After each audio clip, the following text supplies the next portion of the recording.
Welcome to what I believe would be one of the most exciting discussion of the day. So this year has been an interesting year for bringing real-world assets on-chain. And at the beginning of this year, Larry Fink, the CEO and the chairman of BlackRock, wrote in its annual letter to the investors saying, every stock, every bond, everything asset can be tokenized. And if they can, then it will revolutionize investing. So for the last decade, it's all about crypto native assets, Bitcoins, DeFi, stablecoins. For the next decade, it might just belong to real world assets on chain. So just to frame the scale of the opportunity, as of yesterday, the RWA market on public blockchains already crossed 30 billion, about 10% of the stablecoin coin value. It's already a number out of proof of concept. And however, if we compare it with a TradFi asset market, we only see less than 0.1% of assets on chain. So for example, the global gold market, bond market is about 140 trillion, but bond products on-chain is only about 8 billion. Another example is the gold products. If you look at the gold ETF, its AUM already passed about 400 billion, whereas the tokenized gold product is only 2 billion. So to incentivize both the asset owners and the investors, we have to find more use cases, demand, and the product market fits. So let's start this session by some thought experiment for our panelists. If personally you are giving the power and the money to pick one real-world assets to tokenize at a global scale, what asset class would you pick and why? Let's start with Alex. Yeah, so I think I would pick equities actually, but I would tokenize it in a native way. What does this mean? Well, it means actually as a company, you go and issue your share capital in form of native tokens that are directly available on chain, rather than what we are currently seeing in the market, which is a tokenization done through wrapping. I think that's a lot less scalable, requires a lot more capital. We're also not very clear where we are in the sort of regulatory aspect of that. So I would definitely go to equities, would try to do it as native as possible, which there's no other better technology that would comprise a shared transfer agent, a ledger where you can see like computer share, that's already the blockchain itself. There is a very clear ownership track record, so you know who owns what and who sends it to whom. And then thirdly, it's all transparent and visible. So, and you can also do it quasi-privately as well. There's no better way to do it other than actually using blockchain, which is really the killer application for tokenizing equities. Well, it's usually a market where there's a lot of friction, as you can see from the real estate market, with stamp duties, with taxes, but also where there's a lot of issues around liquidity, right? Normally, like the financial markets are quite transparent, quite liquid, so it's not maybe the first use case, and I think that's why we're already seeing that the first use cases are around these illiquid assets. Again, be it real estate, be it pre-IPO shares, be it kind of like private markets.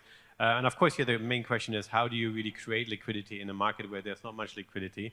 But the issue is, of course, when you own, for example, like a large real estate building, how do you transfer the yield, the rental income all the time? And this can be, of course, be automized through the blockchain with smart contracts and everything. Though I think that's kind of like one of the interesting use cases, and that's where we're sort of seeing on the money market side. So a lot of asset managers have looked into the money market side because, again, as we heard from another panel or presentation earlier, it's really like a matter of how soon are these dividends or these yield paid, and of course there's a delayed, and the delayed is sort of not invested, and that not invested capital actually is not accumulating any yield. So that's kind of like the key friction here. It can be done instantaneously, so it's not laying around, and I think that's why people look at the money market fund, which is like 7 trillion universe, but also of course on the real estate side, because again it takes a lot of time to close transactions, and the transaction usually costs a lot of money from lawyers and government fees and everything. But I think that's how the industry is evolving, and step by step. And I think financial market stuff might be a little bit on the latter side. But as you said, Larry Fink is definitely ahead of his time in so many things. How about you, Dr. Banerjee? So you are a bond expert. Would you pick bond again? Well, I have to, right? I've spent 10 years of my life tokenizing bonds. Not 10, maybe 8. So I think I will say bonds, and Dr. Chia and I, or our firms, tokenized bonds 6 years ago. So instead of talking about bonds, everyone in this room, with no exceptions, has money in their bank accounts, right? And with no exceptions, their bank gave them 0 on it last night. And with no exceptions, their bank got 4.09% from the Fed, right? These are laws. It's Raj revenue. So the power of bonds is that it's the world's largest asset class, right? All these trillions, but the normal man, and by normal, I have a very nice standard of normal, is non-millionaires can't buy it, right? And if we can think the ease with which crypto got traded, if we can somehow take those technologies and that trust, for which Northern Trust has a big role to play, that's where the value unlock will really, really, really come. So I believe that the real thing, and it's super hard to do. Over the course of these last 6-7 years, I've gone to so many conferences. They've been really nice, obviously in Singapore, but San Francisco, New York, all the financial capitals. And what we found is that it's very hard to tokenize bonds. The maths is complex, but if you can solve this, the rewards are big and the rewards are available to everyone. Imagine if everyone got 4.09% on their overnight without any risk. It'll make the not so wealthy prosperous. Right, Lily, what I wanted to say is that what I wanted to say was that if you were to start with me, I would have said bonds as the asset that I like to bring on chain and tokenize. But since we go this way, maybe since we talk about real estate, fixed income, I'll pick on the commodities to share my point of view. So to go back to the point that Palin shared earlier with trust. So I believe that if we could bring an asset on-chain that could really bring the trust into the ecosystem, that could be really powerful. And for me, I would then pick carbon credits. Carbon credits, in my opinion, is one that is quite fragmented in nature. So a lot of the carbon credits currently being traded are managed on Excel sheets. They are not done in a very rigorous way. Problem being, this then results in greenwashing allegation, double counting, and all these issues that we see. That means that there is potentially more work that could be done. By bringing carbon credits onto the blockchain, we are able to then bring data immutability and trust into an asset for trading by institutions like us and everyone else on this panel with much more confidence. So the trust factor is going to be important. Yeah, being able to bring rigorous data management onto the blockchain. The next would be carbon credits also plays into the global urgency factor.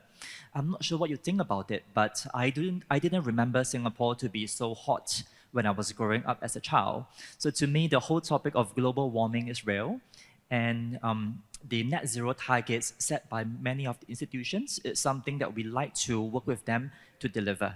So being able to bring carbon credits in a trusted way on a blockchain with full data lineage to allow them to purchase them with peace of mind can be really powerful. And the last thing that I would say here is that there is potentially huge upside to be made from the trading of carbon credits. We are still in the early infancy of trading of carbon credits, potentially more to be gained.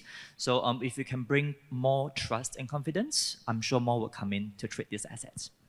So to summarize, the assets our panelists shared about they want to tokenize is equity interests, liquidity, liquid assets with liquidity, bond that helps people, normal people with access, as well as carbon credit that can give yield upside and trust to people. So liquidity, access, trust, and the yield asset are the killing feature that to bring the ideal assets to on-chain. Okay, so let's go from imagination to reality and see what's really going on with institutional adoption, institution investors' appetite, their appetite about real-world assets.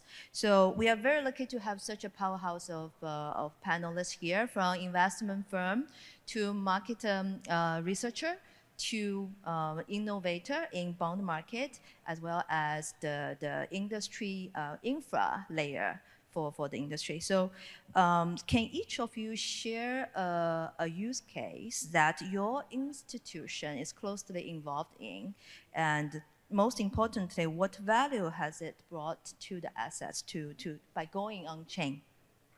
Maybe this time we go with Dr. Cha. Sure, no problem. Very happy to start. So I'll share a case study that is very close to my heart.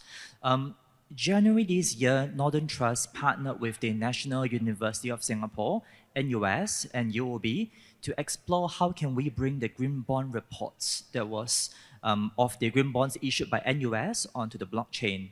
So the current state is that for green bond issuers, what they would do is on an annualized basis, they will engage a third-party auditor like EY to audit how they use the proceeds and if you do it the right way to make the bond green. And for us, we felt that the intermediary in this process, an auditing firm, and the annual auditing process is not the most rigorous. So how can we use digitization, tokenization to solve this data inefficiency between the issuer and the investor? What we have learned while speaking to the investors is also that after they receive the PDF document, which potentially could be 6 to 9 months old, they have to find their own analysts to then calculate how much carbon have I reduced from the atmosphere based on the green bond that I have purchased from NUS. So to solve this end-to-end cycle, what we have then done is we basically built a portal that allows the investor to gain access to the token representing their green bonds. Within the token itself, they are able to then understand for the 350 million Singapore dollars that they took part in part of the bond issuance, they hold 1 million of holding based on this entire bond issuance. And what the portal does is they automatically calculate for them for all these projects that NUS have worked on, how much carbon have they reduced, and uniquely attribute to the investor. So they know that for my 1 million allocation, this is the amount of carbon credits that I remove from the atmosphere based on this time period. And the future of what we believe we can then achieve is that with more of these green bond reports being on-chain, investors can make smarter investment decisions. If I spend 1 million with NUS, I remove this amount of carbon, can I spend it elsewhere to remove more carbon, enabling them to make even better investment decisions in the future? And that's where we believe the killer use case could be. Sure. I'll talk about the importance of, in our use case of bonds. There are two things that I want to really talk about. One is you can use DLT technologies for fractionalization, right? In Singapore, the minimum denomination of a bond is $250,000. In other parts of Europe and Asia, for US dollars, it's $200,000. So by using tokenization, right, and our custodians are Northern Trust and Citi, they know the bond is there, we know the bond is there, and everyone knows that the fractional asset is created, is trustworthy, and it can work. So that's one real use case that is very powerful, because ultimately it's a ledger technology. What do you hold on a ledger? Any asset. So that's one example which is a live use case for us. The second thing is that the technology allows you to do segregation, right? In many markets, what happens is that you say, collectively, all of us own all of this. But that leads to problems when some infrastructure fails. So you can take DLT technology and create segregated, either anonymized or disclosed accounts at scale. Now, in the cash world today, virtual accounts exist and you know who owns what cash. But in the securities world, particularly in the the US, or in the bond markets, the segregation is not perfect. And we have to fall back and rely on a lot of anonymized or anonymization along with omnibus accounts. So that's the second use case. So I'll say that to really create modern security trading, custody, and disclosure infrastructure in the bond market is a big use case. And that use case has now been live for 6 years. Wow, that's amazing. Yeah, I think some of those use cases are not really catching fire yet, right? As you know, we heard like BlackRock is just sort of like in the early steps, and I think you need a large asset manager really, like the buyer really. I think it's not really that the seller or the sell side provides all these tools. It's really more that the buyer is willing to step in. But I think one transactions that we have been involved in is more the tokenization around gold. I think gold itself is a relatively a niche market, but I think that was a story sort of already like 2 years ago that people want to have some diversification out of the US dollar.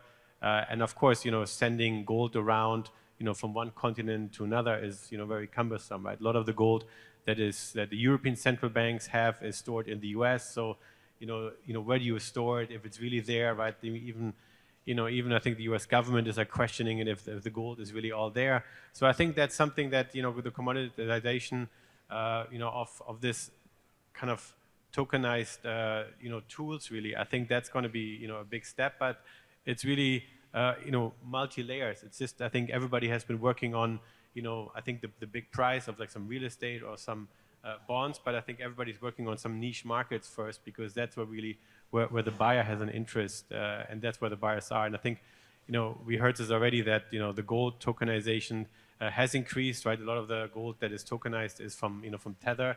It's it's really what they have, but I think that's really like a trend that continues and where people are getting more familiar with it, right? And I think it's really this match between what is on chain and what's really there. But I think with auditors, it's easily verifiable. Yeah, it's very interesting to know that 3 months ago, if you look at the RWA market cap, the tokenization market cap, the top 5 are all US Treasury bond. But now if you look at actually only 2 out of 5 are US Treasury bond, and the other 3 are all gold products. How about you? Yeah, so I think I was actually keen to cover commodities, but that's already well covered by Marcus. So I think one area where we're looking into is stable coins, but not in the nature of or the use case that we're already used to. It's actually more about tokenizing other currencies and bringing FX on chain. So that's a very large asset class in itself. It trades quite a lot. There's deep liquidity in traditional financial markets, but we don't have it in most of the fiat that's been tokenized, and that's really the first RWA that has been tokenized is US dollars. Like 99% of everything, the entire crypto industry is really denominated in US dollars. But there's no good reason why we cannot have all of the other traditional trading pairs that you see in the FX market come on chain. It's cheaper to trade them. It's a lot easier to maintain the infrastructure. In fact, you delegate all of that to the chain itself. Just like with any other tokens that we have on chain or in CeFi or DeFi, the FX market can take hold and be a major use case with blockchain technology. So I'm very curious to know like the real investors actually behind the use case you just shared, especially Alex, because I know you are from YZi Lab, and YZi Lab actually invested in a lot of high beta projects. So what attract you to this RWA field where normally projects only offer very stable and low yield? Like who actually are interested in the RWA projects and the tokens? Yeah, so RWA as a category or as an investment thesis is very well understood, at least from our perspective. It actually has meaningful impact in daily life. You can increase access, transparency, also capital efficiency. I mentioned about equities. I realize it's not part of the really under like real estate, fixed income, or commodities. But if you actually tokenize equities natively, there's a few very wonderful things that happen. First, you increase the access massively. Anyone can buy equities. Second, you're helping companies also in the capital formation journey, because now you can actually tokenize pre-IPO. Well, we're actually going to really change the definition of what an IPO is. Because if suddenly you have a lot of retail users having access to the equity, the security of a company, then would that count as sort of as a going to public? Perhaps, but we need regulatory clarity on that. But then the third point, which is very important, is the capital efficiency. So suddenly we can do T+0, actually instant settlement. We don't need to wait, and we don't need to have this counterparty risk.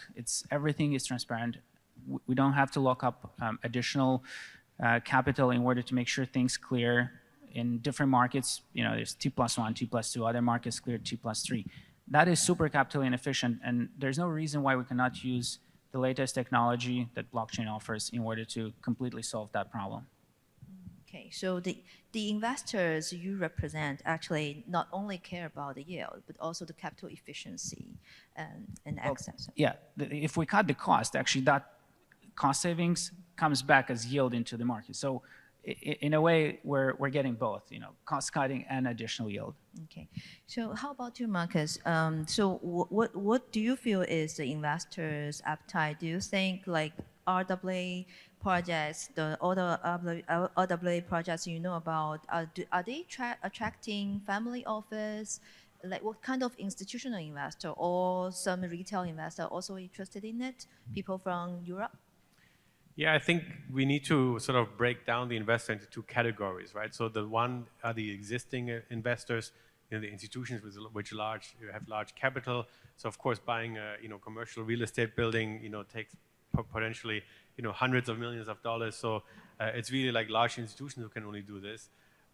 But on the other side, there's, for example, also the smaller investors that through tokenization, fractional shares, fractional ownership, can actually gain access to this market, right? So what's of course well known as private credit, for example, has been one of the strongest and best performing asset classes on a Sharpe ratio, over the last 1 or 2 decades. And I think a lot of retail investors don't get access to these kind of asset classes. Also, for example, pre-IPO shares. I think that's a story, that there has been a lot of restrictions around, for high net worth individuals. There's sort of like a high bar.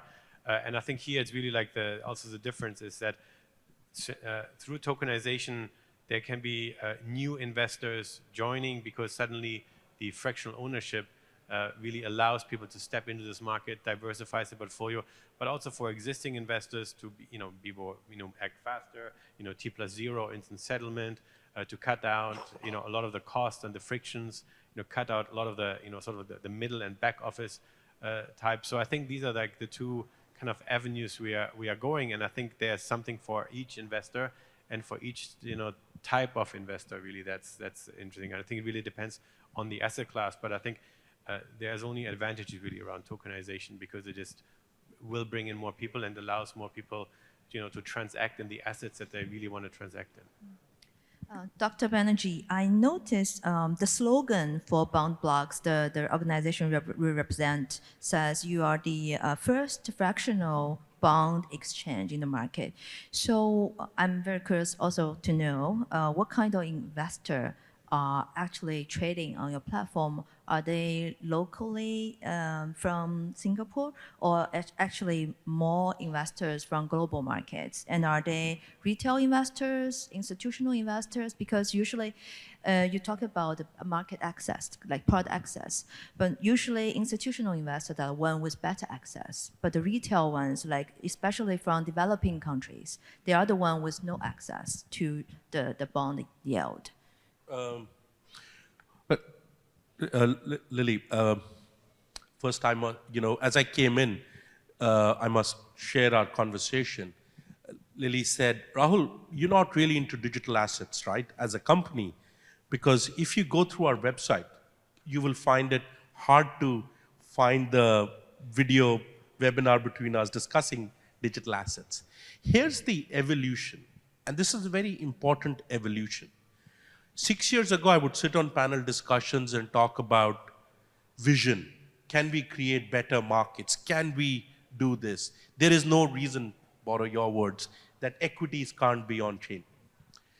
2-3 years ago, I started saying technology, Hyperledger is so good, which type of blockchain? Today, the only thing I sit and talk in panel discussions is how good my pricing is. So I speak a lot at bond market conferences. I say, hey, my price better than yours, right? I'm like, now eat my pizza. I don't need to tell you what wood I used, what bricks I used. Eat it and taste it. So the minute you can use technology to make a better product, everyone's willing to buy it. So for us, we have high net worth that buys it. We don't sell to retail in Singapore. MES doesn't allow it. It's only for accredited investors. Outside of Singapore, we can sell to retail as well. Banks buy it. Financial institutions buy it. Why? Because everyone wants a better price. And that is the flipping point in any journey. When you spoke, if I ask, go back and replay your first question, which asset class? I teach a lot. I know Dr. Chia also teaches a lot. So when I teach DLT, I give a case study to my classroom and students. They're generally professional. I say, which asset class will you use? What's the problem? What's the solution? Right? And you cannot use words like DLT, blockchain in your solution. So you can say that, equities, I don't have access to who owns equity.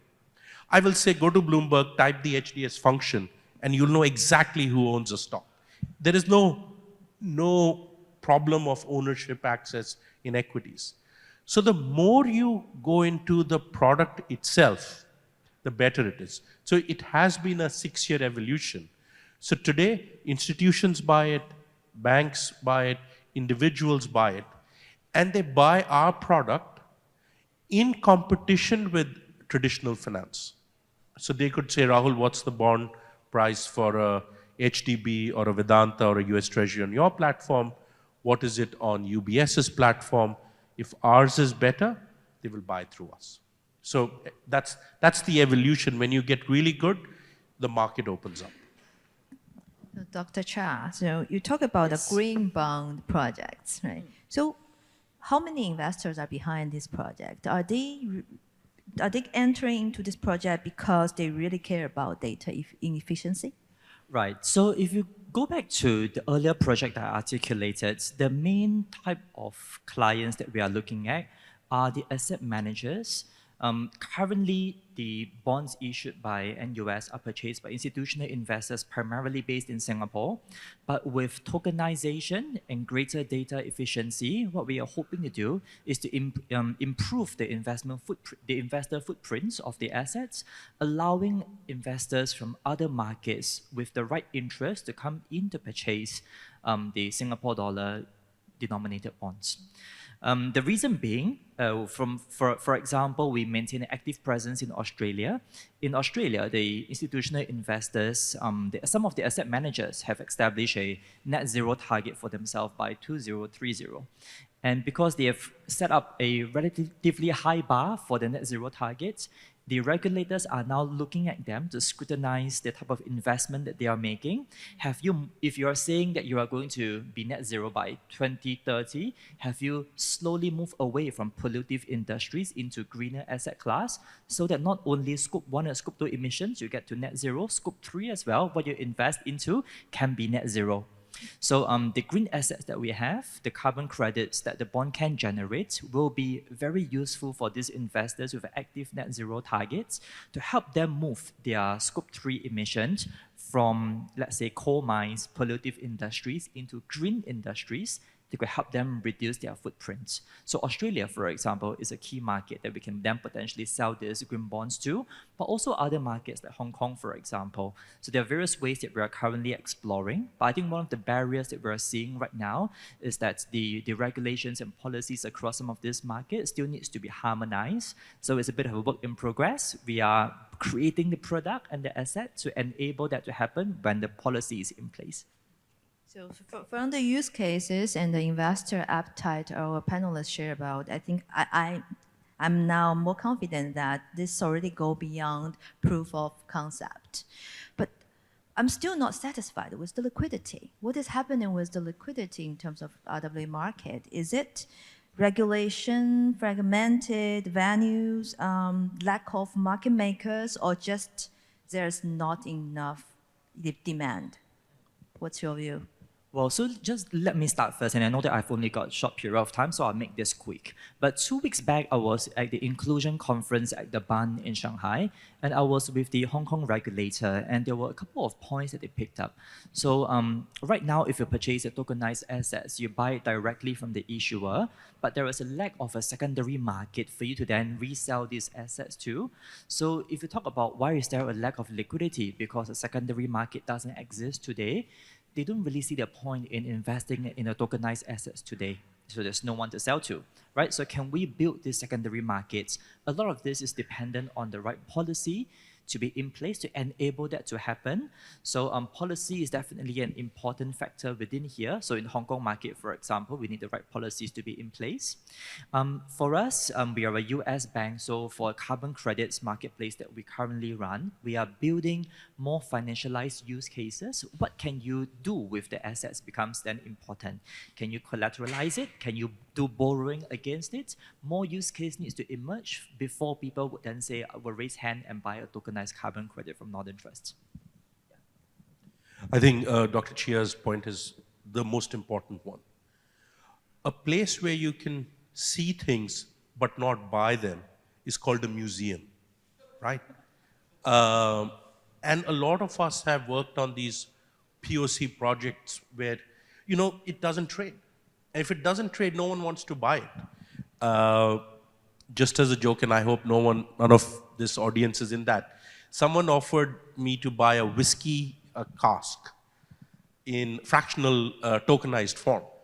So I obviously was very focused on liquidity because ultimately I wanted to drink the whiskey. They said, no, Mayo liquidity. You wait till the end when it matures. I said, right? So it's no fun.